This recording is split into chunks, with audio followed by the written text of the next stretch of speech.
किसानों के लिए बहुत ही बड़ी खुशखबरी। पीएम किसान योजना की 23वीं किस्त जारी कर दी गई है। देश के करोड़ों किसानों के बैंकों में 2000 भेजे जा रहे हैं। अगर आपके खाते में अभी तक पैसा नहीं आया है तो तुरंत पीएम किसान बेनिफिशियरी स्टेटस चेक करें। कैसे चेक करना है वो मैं इस वीडियो में बताने वाला हूँ। KYC अगर आपकी नहीं है तो भी मैं बताऊँगा कि कैसे आपको करना है। आधार लिंकिंग और फार्मर ID हुई है या नहीं, सारी डिटेल आपको यहाँ पे देखने के मिल जाएगी। मोबाइल से भी आप सेम प्रोसेस की मदद से चेक कर सकते हैं कि आपका भुगतान जारी हुआ है या नहीं। तो ये सारी जानकारी आपको आज की इस वीडियो में मिलेगी। तो चलिए बढ़ते हैं वीडियो की तरफ। तो सबसे पहले तुम्हें आ जाना पोर्टल पे आने के बाद या गूगल पे आ जाना और सर्च करना पीएम किसान सम्मान निधि। जैसे सर्च करेंगे आपके सामने कुछ पोर्टल खुल के आ जाएगा, जहाँ पे अब आपको सबसे पहले जो चेक करना होगा कि अगर आपका 2-3 बातें आपको ध्यान रखनी होगी। पहली बात तो कि अगर आपको सम्मान निधि का लाभ लेना है तो आपके पास फार्मर रजिस्ट्री होनी चाहिए। ये कंपलसरी किसान से संबंधित यानी किसान या खेतों का कोई भी बेनिफिट लेने के लिए आपके पास फार्मर रजिस्ट्री होना कंपलसरी है। तो पहली बात तो ये, तो अगर आपके पास फार्मर रजिस्ट्री नहीं है या आपने फार्मर रजिस्ट्री नहीं कराया तो आपको नहीं मिलेगा। तो आपको सबसे पहले जाके फार्मर रजिस्ट्री करानी। तो उसका तो टॉपिक ही ख़त्म हो गया जिसके पास फार्मर रजिस्ट्री नहीं है। अब बचे वो जिसके फार्मर रजिस्ट्री है फिर भी नहीं आ रहा। तो यहाँ पे आपको आना है, स्टेटस चेक करना है। सबसे पहले आ जाना है या नो योर स्टेटस। तो नो योर स्टेटस में क्लिक करेंगे। यहाँ पे आपसे रजिस्ट्रेशन नंबर पूछा जाएगा। तो अगर आपके पास रजिस्ट्रेशन नंबर है तो आपको रजिस्ट्रेशन नंबर डाल देना। और अगर आपको रजिस्ट्रेशन नंबर याद नहीं है तो यहाँ पे एक ऑप्शन है नो योर रजिस्ट्रेशन नंबर, उस पर तुम्हें क्लिक कर देना है। जैसे क्लिक करोगे तो वहाँ पे तुम्हारे पास 2 ऑप्शन मिलेगा, एक मोबाइल नंबर या एक आपको मिलेगा आधार नंबर। उसकी हेल्प से आप अपना रजिस्ट्रेशन पता कर सकते हैं।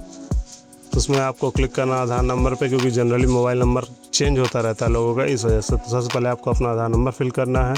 उसके बाद कैप्चा फिल करके गेट आधार OTP पे क्लिक कर देना है। उस नंबर पे आपकी OTP जाएगी जिसमें आपका आधार मोबाइल नंबर रजिस्टर्ड है।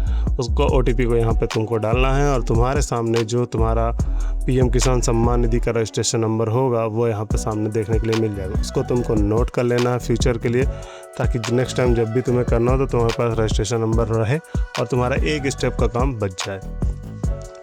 उसके बाद तुम्हें बैक आना, फिर से रजिस्ट्रेशन नंबर पे क्लिक करना है और यहाँ पे अपना रजिस्ट्रेशन नंबर और कैप्चा फिल कर देना है। फिल करने के बाद से गेट OTP पे फिर क्लिक करना है। तो जो आपने फॉर्म भरते समय जो नंबर दिया होगा उसी नंबर पे आपको एक OTP जाएगा। उस OTP को तुमको फिर से यहाँ पे फिल करना है। फिल करने के बाद से आपके सामने पूरा डाटा खुल के आ जाएगा। तो सबसे पहले आता है पर्सनल इन्फॉर्मेशन, जहाँ पे आपका रजिस्ट्रेशन नंबर और अगर आपकी फार्मर रजिस्ट्री तो farmer ID, name of farmer मतलब आप किसान का नाम, किस डेट को रजिस्ट्रेशन हुआ है और उसका एड्रेस क्या है, उसके पिताजी का नाम क्या है, मोबाइल क्या है, ये सारी चीज़ें आपको देखने के लिए यहाँ पे मिल जाएंगी। यहाँ से आप मोबाइल नंबर भी अपडेट कर सकते हो। तो अगर आपको मोबाइल नंबर चेंज करना है तो यहाँ मोबाइल नंबर का ऑप्शन दे रखा है, यहाँ पर क्लिक करके अपडेट योर डिटेल में क्लिक कर देना है। मोबाइल नंबर फिल करने के बाद अपडेट योर डिटेल में क्लिक कर देना है। क्लिक करने के बाद से आपको मोबाइल नंबर अपडेट हो जाएगा। और भी कोई चीज़ें जो आप चेक कर अपने आधार से मैच कर लीजिएगा, क्योंकि मेन डाटा इसका आधार का है। नाम में स्पेशली आपका नाम पूरी तरीके से मैच होना चाहिए। जो स्पेलिंग आपके आधार में सेम चीज़ आपके पास फार्मर रजिस्ट्री और पीएम किसान सम्मान निधि का रजिस्ट्रेशन उसमें होना चाहिए। उसके बाद एलिजिबिलिटी स्टेटस है, यहाँ पे लैंड सीडिंग में आपके पास यस होना चाहिए। KYC स्टेटस, तो अगर आपके पास KYC नहीं है तो यहाँ पे नो लिखा होगा, और अगर आपके पास KYC हो चुकी है तो यहाँ पे यस लिखा होगा। कैसे करना है वो मैं अभी इस वीडियो में बताने वाला हूँ, जिनका नहीं हुआ है। उसके बाद आधार बैंक अकाउंट सीडिंग, ये उनके लिए है जिनका आधार बैंक से लिंक है। तो ये भी आपका कुल मिला के ये तीनों दे रखे हैं, तो तीनों के तीनों आपके पास यस होने चाहिए, तभी आपकी किस्त आएगी।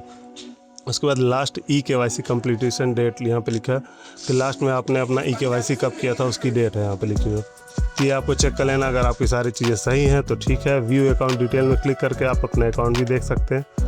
तो अगर आपको सारी चीज़ें ठीक है तो आपको वहाँ पे चेक करने की ज़रूरत नहीं है। आपका अकाउंट वही होगा, क्योंकि जो आधार में लिंक होगा डायरेक्ट उसी पे पैसे जाएंगे। उसके बाद लेटेस्ट इंस्टॉलमेंट डिटेल, नीचे एक ऑप्शन और है, इसमें जो आपकी लास्ट किस्त गई है वो यहाँ पे आपको देखने के लिए मिल जाएगी। तो यहाँ पे देखिए, आप यहाँ पे दिखा रहा है 20वीं किस्त है उस किसान के लिए जिसकी, क्योंकि इसने तीन किस्तों तक अपना रजिस्ट्रेशन ही नहीं किया, इसलिए उसकी 20वीं किस्त होगी ये वाली। और जो प्रधानमंत्री जी जारी कर रहे हैं वो 23वीं किस्त है।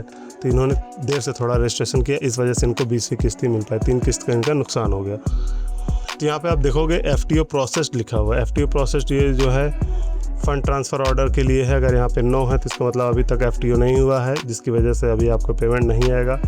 तो जिन जिन किसानों में नो लिखा है किस्त जारी होने के बाद भी, तो उनको प्रॉब्लम का सामना करना पड़ेगा। और यहाँ पे रीज़न भी लिखा होगा कि क्यों फेल्ड हुआ। अभी क्योंकि किस्त जारी नहीं हुई है जब मैं वीडियो रिकॉर्ड कर रहा हूँ, इस वजह से यहाँ पे शो नहीं कर रहा है। जब किस्त जारी होने के बाद अगर आपका फ़ंड ट्रांसफ़र नहीं हुई या पैसे आपके खाते में नहीं आए, तो यहाँ पे रीज़न में लिखा होगा कि किस वजह से नहीं आए। उसके बाद पेमेंट मोड आधार लिखा, तो यानी जो आधार से लिंक खाता होगा उसी में डायरेक्ट पहुँच जाएगा। बैंक नेम, अकाउंट, क्रेडिट, ये सारी चीज़ें आपको बाकी चीज़ें शो होने लगेंगी पेमेंट ट्रांसफ़र होने के बाद। और अगर नहीं हुआ तो यहाँ पे किस कारण से नहीं हुआ, यहाँ पे रीज़न के पास आपको देखने के लिए मिल जाएगा। तो ये तो था कि हमको आपको स्टेटस चेक करने के लिए कि हमारी सम्मान निधि आई या नहीं आई, अगर नहीं आई तो किस वजह से नहीं आई, ये सारी चीज़ें आप यहाँ पे देख सकते हैं।